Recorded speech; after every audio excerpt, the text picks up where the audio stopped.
After almost 5 months of delay, Felix the Shark has finally come out. Honestly, I have no idea why the book took so long to release, because the entire book was leaked like 6 months ago, so it's been finished for 6 months at least. And I didn't read the leaks, but I do know a little bit about the scoop and You're the Band, but not very much. But regarding Felix the Shark itself, I know absolutely nothing about it, or at least until I actually read it. But nevertheless, the book is now out. I don't actually own the book, I actually read it through Ozone's audiobook. So in this video, I'm going to give you guys a full summary of the story, and I'm going to talk a little bit about theories. So let's get into it.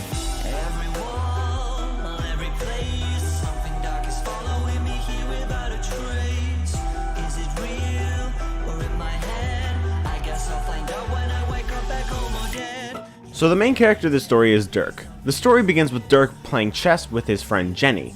Jenny also has a twin brother who wonders if the two will ever actually finish the game, since they just seem to be stuck in an infinite loop of checking each other back and forth.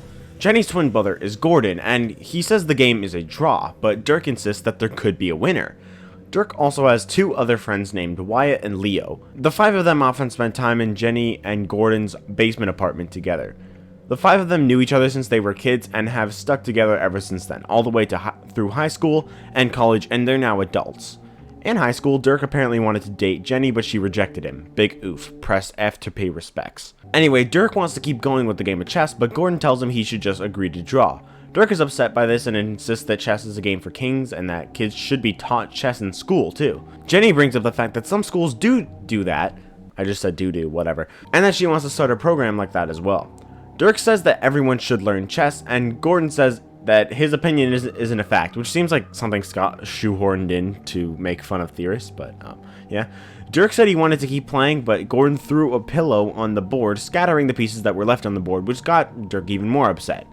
Then Wyatt comes into the basement with pizza. It also mentions that the basement has a black and red checked floor, which could be a reference to the dining room of FNAF 1's building, which also has black and red floor tiles. Now is probably a good time to explain what everyone does. Dirk is a writer for the school paper, Jenny is a coach, Gordon is a mechanic and is obsessed with conspiracy theories, Leo was a great artist and writer and had actually sold a comic book that did very well, and Wyatt's job I don't think is actually explained in a story unless I missed something, so yeah.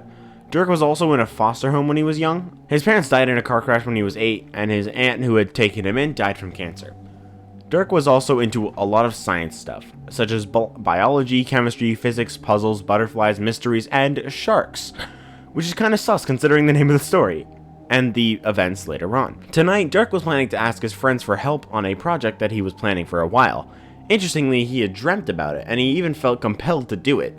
This is interesting because other stories such as Fetch and The New Kid have the main character get lured into a Freddy's location by the energy of the location itself. Gordon also, for some reason, thinks his boss, Old Man Vance, is an android. Something Ozone mentioned in his audiobook is how the name Old Man Vance reminds him of Old Man Consequences. And hey, maybe that could be a connection. And it could be saying Old Man Consequences is the spirit who possesses an animatronic. Blank victim.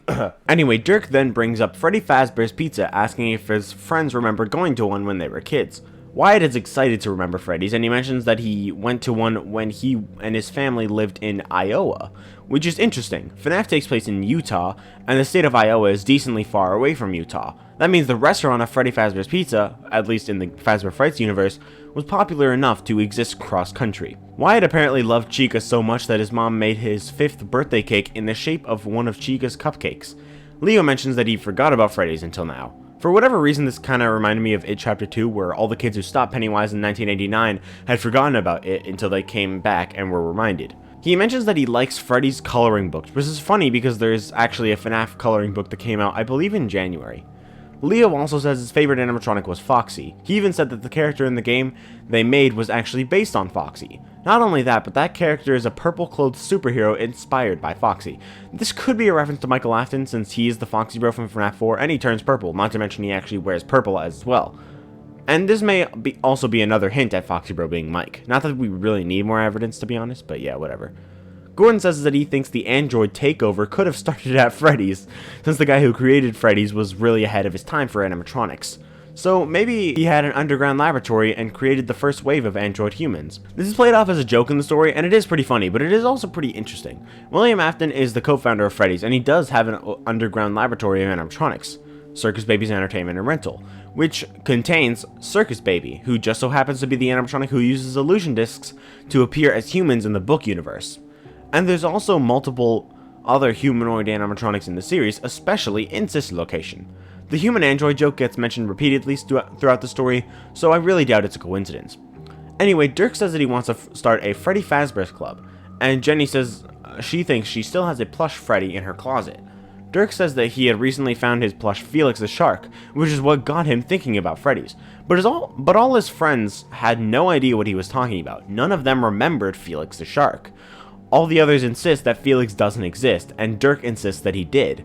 But Leo says that Dirk gave him an idea for a story by making up Felix the shark, and that got Dirk even more mad. Dirk then explained how Felix's attraction worked. The entrance to Freddy led to a hallway down underneath the water tank Felix was in. There was a tube around it that circled the entire restaurant. There was an air tube and swimsuits so that you could actually go into the water and swim around with Felix the shark. Gordon kept insisting that Dirk was making the entire thing up, and that started getting Dirk angry. Dirk's friends kept saying that they think Dirk's subconscious made Felix up as a way to cope with his bad childhood. Wyatt thought maybe one of the locations had the Felix swimming tube, and Dirk said that maybe if they all worked together they could find the one that had him. But all of them kept on insisting that Felix was just in Dirk's imagination. Dirk was so mad, he got up from the table and left the apartment. So Dirk goes home to his shitty apartment and packs a bag with whatever he'd need for a vacation for a couple weeks. He wanted to go out and search for the Freddy Fazbear's Pizza that had Felix the Shark, so that he could prove to his friends that he was right. He even brought his Felix the Shark plushie on the trip with him. Dirk opened up his computer that he has, which is apparently very old, and he searched the records of Fazbear Entertainment. That gives him a list of every Fazbear Entertainment venue. He knew he had swam with Felix either when he was 4, 5, or 6, and in those years, his parents did magic acts in 17 states, so Dirk had narrowed it down somewhat. The list of Fazbear venues included restaurants, manufacturing, and distributing locations, which could be a reference to the distribution center that Afton dies in The Man in Room 1280, as well as the setting of Epilogue 6 and 7. Dirk is just desperate to prove that he's right about Felix. So then, we cut to about 11 days later. Dirk was able to narrow down the performance acts to only 7 towns using a Venn diagram, and Dirk was now heading to the 6th town. There were only 2 towns left to visit, and Dirk was getting nervous that he had done his Venn diagram wrong. The 6th town, the one Dirk was going to now, was called Forkstop, a very strange town name. I looked up Forkstop on Google Maps, but there were no results. All I found was a place called Forkston, which was in Pennsylvania. At first I thought it could have just been a reference for or a way of having the same name of a place while also not having the name the exact same, just having one letter changed. But Forkstop is stated to be in the middle of the United States, and Pennsylvania is not in the middle. Anyway, Forkstop had apparently been the birthplace of an outlaw who terrorized the Midwest in late 1800s, named Floyd Crawberry. Forkstop was a miserable town with a bunch of empty and abandoned buildings, graffiti-covered structures, and roofs were caved in.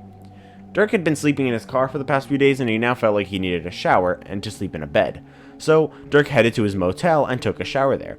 After that, he went to an old 50s style cafe. That was really more like a diner. It was called Crawberry Cafe, named after the outlaw Floyd Crawberry. With the town being pretty small, having a lower population than I have subscribers, this feels like a small parallel to Fredbear's Family Diner, specifically in the novel trilogy. It is a diner, obviously, and it's named after the outlaw, which could be a reference to the serial killer owning Fredbear's.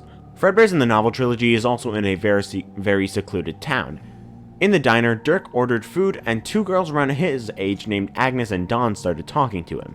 They began discussing Freddy's, and Dirk asked if they had one here, and they did. Dawn said that she liked Bonnie because that was her favorite, and Agnes said that she thought Bonnie was a girl because Bonnie's a girl name. And Dawn tells Agnes that Bonnie was a male rabbit. I think that Scott very clearly put this here as a reference to the old days when everyone thought Bonnie was a girl. So yeah, they all ate their food, and when Dirk was done, he asked them if they knew where the Freddy's was in their town. They said it had most likely been torn down by now, and Dirk was upset about that. But he knew he'd still need to determine if the Freddy's here was the one he was looking for. He also thought he saw Dawn wink at him and wondered if she was flirting with him. Dirk asked Agnes and Dawn if they had remembered an animatronic shark, and Agnes instantly knew he was talking about Felix, and Dirk felt triumphant. But after that, Dirk said that he was looking for the Freddys that had Felix, and the two girls wondered why, and said that Felix was terrifying and that they had nightmares about him. Agnes even punched Dirk in the arm for reminding her of Felix. Apparently Agnes had even gone to therapy because of her nightmares. The thought of Felix made her sick. Dirk wondered why they thought Felix was scary, and said that he liked Felix. He thought maybe Agnes and Dawn's Felix was different to the one he had swam with. Dawn said that there was only the one Freddy's in their small town though. She said that if he thought Felix was friendly, he was just imagining things. Dirk was infuriated by this, yelling that he's not imagining things. The restaurant went quiet and someone yelled for him to calm down. Agnes and Dawn were leaning away from him now. Dirk was angry and he got up to go and pay. The waitress, though, Wendy, told him that she couldn't help but overhear. Quote, "Freddy's was condemned after a kid almost drowned in that tube you were talking about. I remember reading about it in the paper. My husband was a contractor, and he worked on the building after Freddy's closed down. He claimed that the owner of Freddy's had made a secret deal with a land developer. He sold the land on the condition that the developer's project be built to keep Freddy's intact. It must still be there." End quote. This is interesting to me. This Freddy's location closed because a kid almost drowned in the swimming tube. Dirk was excited to hear that Freddy's was likely still intact. So apparently there was something built around Freddy's, which really reminds me of Freddy's in the novel trilogy, Find Player 2, and FNAF 6 and Security Breach. After the former Freddy's owner had died, there were rumors that the owner had kept Felix functioning for some secret project after Freddy's closed. It would be funny if this was a reference to Hello Neighbor, where Mr. Peterson actually has an animatronic shark that swims in water. So imagine if Mr. Peterson owned Freddy's, then when it closed, he used the shark for his own project. Prepare to be finished. Security shark! Obviously not true, but it would be hilarious. It would be even funnier if Carly Ann West had written Felix the Shark, since she is the one who wrote the Hello Neighbor books. But she didn't write any stories in this book, unfortunately. That would have been hilarious. The next day, Dirk was at the Crawberry Inn. I don't feel like saying the whole name. And the lady there, Maud, at least I think that's how it's pronounced. Even Ozone was confused, and I am too, but I'm pretty sure it's Maud. But yeah, she helped Dirk narrow down the Freddy's locations Dirk had on his list to 9 more. Dirk then went on his way to where the Freddy's in this town used to be, a location which now has a water park there, an abandoned one though. This is interesting because water parks often have water slides in them, so at first I wondered if maybe the swimming tube was repurposed into a water slide, but it's not, as we will see at the end of this story. The water park was now dried up and also very depressing looking. It looked like the type of place a serial killer, zombies, or Gordon's fantasy android apocalypse would hide out. The entrance to the Crawberry Flows water park was 2 gravestones connected by a sculpted hoe, pitchfork, and shovel, which were Floyd Crawberry's most commonly used murder weapons. Dirk made it to the park, and he made sure no one was watching, then jogged around the perimeter of the park, which was pretty large, so he could find a cut in the chain link fence so he could get in. When he got in, he looked around and spotted multiple buildings around the park that he thought might have been the Freddy's building. He looked around for a few hours and couldn't find Freddy's. He had broken into the guest service building easily, but that one was a lost cause. He went into the 2 buildings that used to be restaurants, nothing there. Then he went into the last building, which had indoor slides. Dirk had to break glass to get into that one, but that was pointless because there was nothing inside. He felt bad about breaking the glass, and it was for nothing. He went home and took a shower, then flopped down into bed. He had a dream that night about Felix staring at him through a glass wall, begging to find him and keep him company. When he woke up in the middle of the night, he realized there was one more thing he could do in this town to find Felix the Shark. At the clerk's office, he had gotten the name of the original Freddy's owner. He figured he could go to the dead owner's children and see if they knew how to access the building, or maybe they could direct him to someone who knew. Dirk went to Maud's office and asked her if she knew the owner of Freddy's, whose name turned out to be Aaron Sanders. Maud and Aaron were actually friends as a kid. Aaron apparently was a strange kid, always playing pranks, making up stories, or making puzzles or mazes. Funny enough, the secondary main character in the first Hello Neighbor book, the neighbor's son and the protagonist's best friend, is actually named Aaron. When Nicky moved into Raven Brooks, he met Aaron and they started playing pranks on the people in the town. I don't know why I keep finding connections to Hello Neighbor in this book, I just do. Maud said that there was some sort of tragedy regarding Aaron. Curious, Dirk asked what happened. After high school, Aaron got married very young, and he studied restaurant management. He owned a sandwich place by 20 years old. He and his wife had also had a son by then too, named Lonnie. He also had a daughter. When Aaron started looking into the Fazbear Entertainment franchise, he went on vacation with his family. According to newspaper articles and gossip and Forkstop, Lonnie chased a butterfly near the edge of the water and straight into the water where he got stuck and drowned. This really reminds me a lot of Friendly Face, where Faraday chased a butterfly into the street where he and Jack were killed. At this point, I'm just convinced that butterflies are evil, because they caused 2 stories. Lonnie's body would have been pulled into the ocean never to be seen again, but apparently a shark pushed the body back into the shallow water where Aaron could recover it. Apparently that's what gave Aaron the idea of Felix's shark. His wife withdrew from the world and Aaron dove deeper into his work. Louisa, Aaron's daughter, was now the only one left alive, and according to Maud, the story of what happened to her is the saddest. Louisa's mind was basically gone. Before she was gone though, she wrote a book that was dedicated to her father, and she was possibly told to write it by her father. Maud couldn't remember the name of the book, but she actually had a copy of the book, and most people in town did as well. She went into her private office and came back out with a book called The Dogged Dogmatist. At the beginning of the story, it was mentioned that Dirk and his friends played a game called Caverns and Crocodiles, which is actually a game that Dirk made based on the Dogged Dogmatist book. Dirk was a really big fan of the book.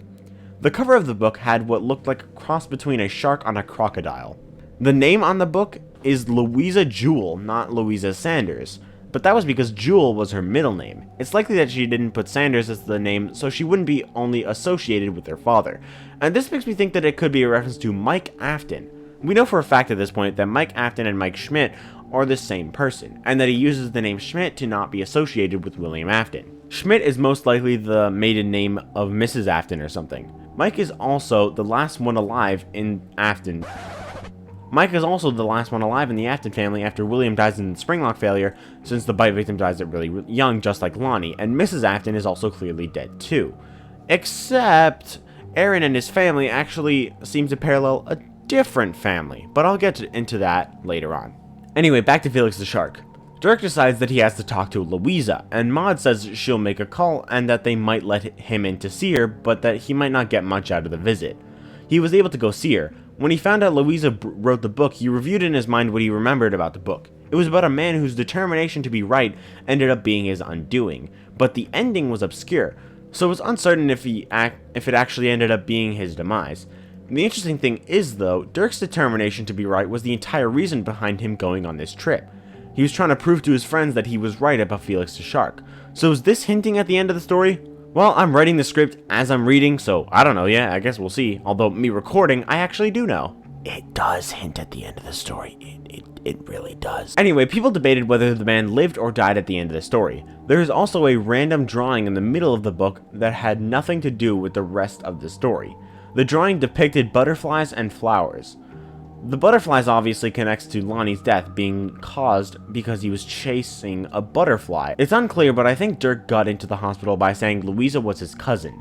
He was led to Louisa's room and he greeted her when he sat down a few feet away from her bed.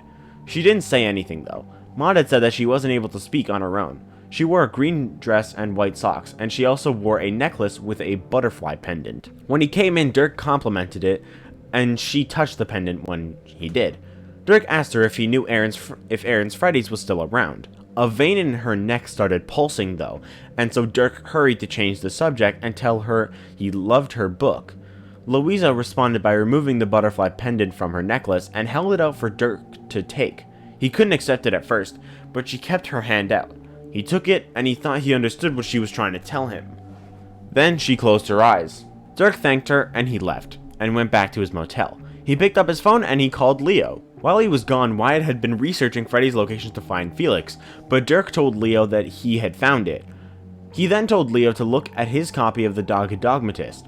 When they read it, they took notes of some weird stuff in the book, and Dirk had thought they were code. Dirk wanted to make sure he remembered all of them, so Leo read Dirk the clues and asked what they had to do with Freddy's and Felix. Dirk said he didn't know for sure yet and that he'd let him know. Dirk apparently only had 1 hour to get somewhere he needed to go, so he went to the water park, but he drove around to the back of it this time, and then he went into the park. In his pockets, he had a flashlight and the list Leo gave him. The clues in the book made no sense until Dirk considered them in the context of the water park. The book takes place in a dry area with almost no water at all, but the character gets 2 clues relating to water. The first one directs him to a swimming pool, and the second tells him to follow the flow of water.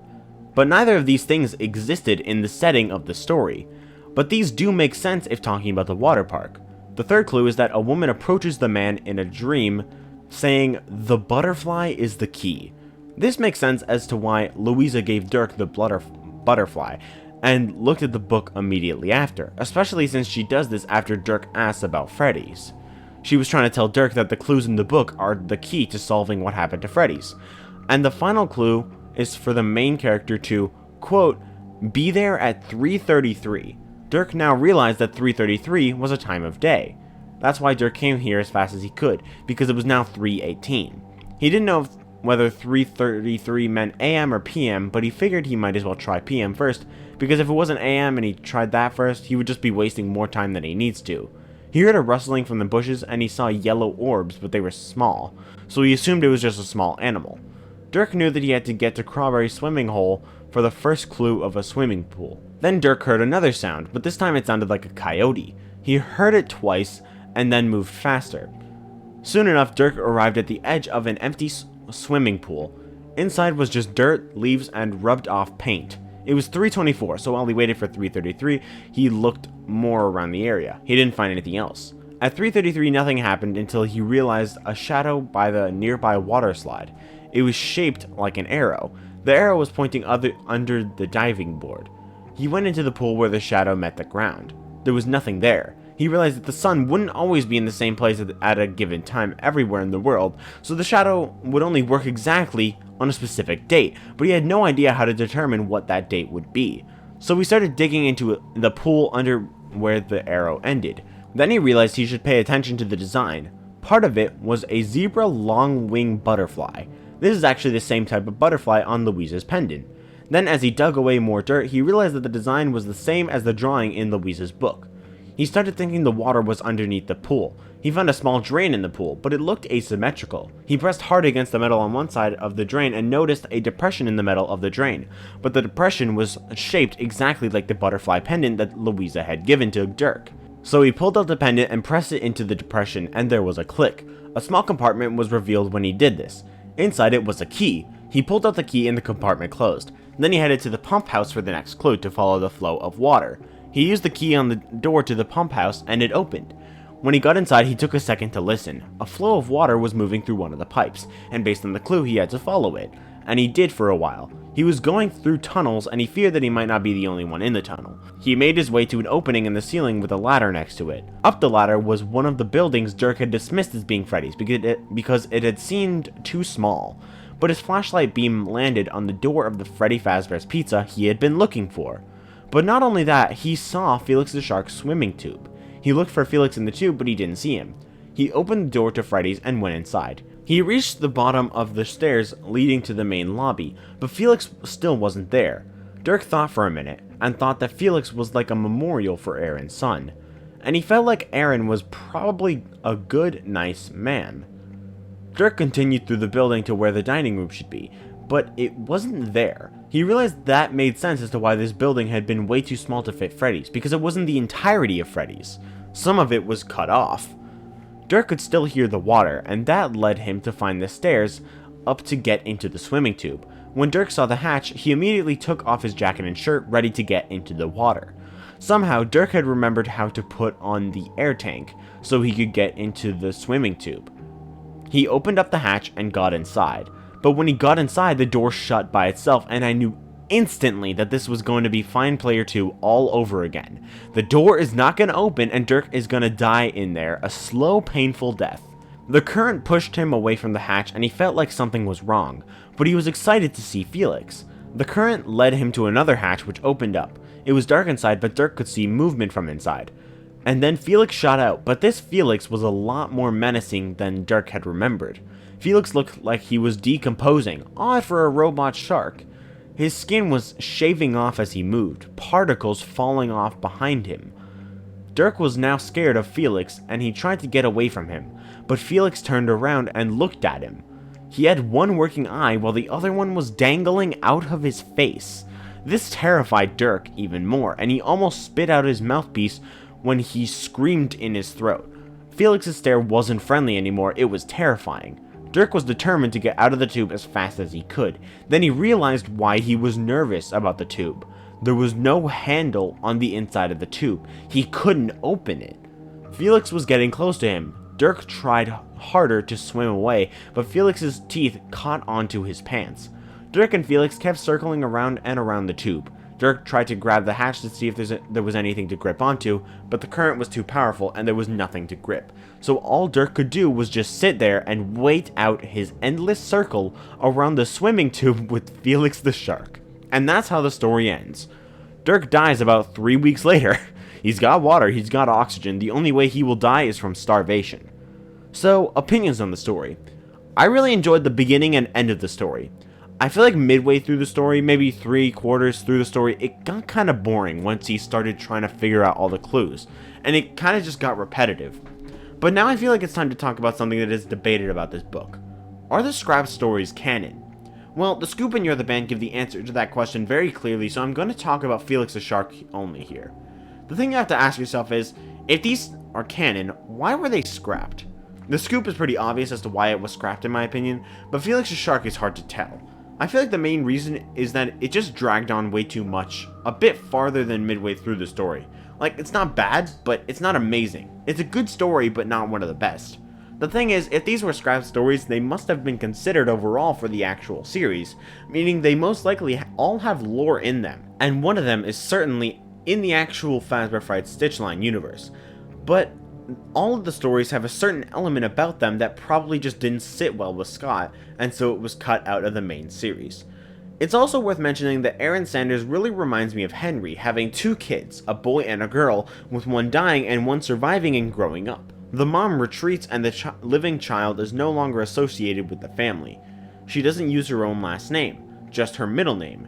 The actions and most of the story make sense with Henry's storyline, but I think there's 100% some Afton family references in the story as well. But let me know your thoughts on Felix the Shark in the comments below. Did you enjoy the story? I think it was pretty good. But anyway, I hope you all enjoyed this video. If you did, then please do leave a like and subscribe, and I'll see you all in the next video. Bye guys!